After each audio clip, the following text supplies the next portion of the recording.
দুই বর্ধমানের আধিকারিকদের নিয়ে প্রশাসনিক বৈঠক আজ প্রশাসনিক সভা। মুখ্যমন্ত্রী মমতা বন্দ্যোপাধ্যায়ের দুই বর্ধমানের প্রশাসনিক কাজ বেশ কিছু প্রকল্পের কথা সেখানে ঘোষণা করবেন তিনি।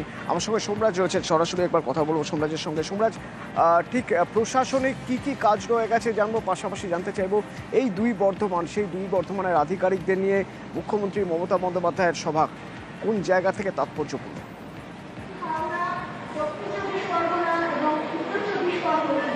দেখো, অবশ্যই তাৎপর্যপূর্ণ, কারণ পূর্ব বর্ধমান জেলা থেকে মুখ্যমন্ত্রী মমতা বন্দ্যোপাধ্যায় সবুজ সাথী প্রকল্পের অধীনে প্রায় 12,50,000 পড়ুয়াদের সাইকেল দেবেন। মুখ্যমন্ত্রী মমতা বন্দ্যোপাধ্যায় এর আগেই ঘোষণা করেছিলেন যে চলতি শিক্ষাবর্ষের পড়ুয়াদের সাইকেল দেওয়া হবে, তার প্রস্তুতি ইতিমধ্যেই চূড়ান্ত হয়েছে। আজ পূর্ব বর্ধমান জেলার মঞ্চ থেকেই এই সবুজ সাথী প্রকল্পে প্রায় 12.5 লক্ষ পড়ুয়াদের হাতে সাইকেল তুলে দেওয়া হবে। পাশাপাশি দক্ষিণবঙ্গের 18টি জেলার জমির পাট্টা দেওয়া হবে এই মঞ্চ থেকেই। রাজ্যের যে 18টি জেলা রয়েছে, দক্ষিণবঙ্গের প্রত্যেকটি জেলা এখান থেকে ভার্চুয়াল থাকবেন এবং সেখান থেকে মুখ্যমন্ত্রী মমতা বন্দ্যোপাধ্যায় মঞ্চ থেকেই জমির পাট্টা তুলে দেবেন। পাশাপাশি পূর্ব বর্ধমান এবং পশ্চিম বর্ধমান জেলার একাধিক প্রকল্পের উদ্বোধন ও শিলান্যাস করবেন মুখ্যমন্ত্রী মমতা বন্দ্যোপাধ্যায়।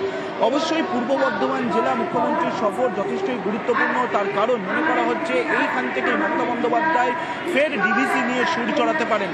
কারণ তুমি জানো যে ইতিমধ্যে রাজ্য সরকারের তরফে একাধিকবার প্রতিবাদ চিঠি দেওয়া হয়েছে যে ডিভিসি কেন জল ছাড়ছে এবং জল ছাড়ার পরিমাণ কেন বাড়াচ্ছে। চিঠি দেওয়ার পরেও তারপরেও এক থেকে দুবার ডিভিসি জল ছেড়েছে, জানিও নবান্ন ক্ষুব্ধ এবং মনে করা হচ্ছে এই মঞ্চ থেকে মুখ্যমন্ত্রী মমতা বন্দ্যোপাধ্যায় ডিভিসি নিয়ে ফের সরব হতে পারেন। বিশেষ করে বারবারই মমতা বন্দ্যোপাধ্যায় সওয়াল করে এসেছেন যে ডিভিসির যে জলাধারগুলি রয়েছে সেই জলাধারগুলির পল্লী সংস্কারকে কেন্দ্র করে। ফলত মনে করা হচ্ছে এই মঞ্চ থেকে মমতা বন্দ্যোপাধ্যায় ডিভিসি নিয়ে যেমন সরব হবেন, তেমনি বন্যার জলে যে কৃষি জমিগুলি ক্ষতিগ্রস্ত হয়েছে, বিশেষ করে হুগলি এবং পূর্ব বর্ধমানের বেশ কিছু ব্লকে, সেখানে তুমি জানো ইতিমধ্যে রাজ্য সরকারের শস্য বীমা যোজনা প্রকল্প রয়েছে, সেই প্রকল্পের অধীনে যে ক্ষতিপূরণ দেওয়া হবে এবং তা নিয়েও নির্দিষ্ট কিছু ঘোষণা এই মঞ্চ থেকে রাখতে পারেন মুখ্যমন্ত্রী মমতা বন্দ্যোপাধ্যায়। ফলত মুখ্যমন্ত্রী মমতা বন্দ্যোপাধ্যায় পূর্ব বর্ধমান জেলার সফর যথেষ্টই গুরুত্বপূর্ণ। দুপুর 2টোর সময় মূল অনুষ্ঠান শুরু হবে। ইতিমধ্যে মুখ্যমন্ত্রী মমতা বন্দ্যোপাধ্যায় পূর্ব বর্ধমান জেলার উদ্দেশ্যে রওনা দিয়েছেন। ধন্যবাদ।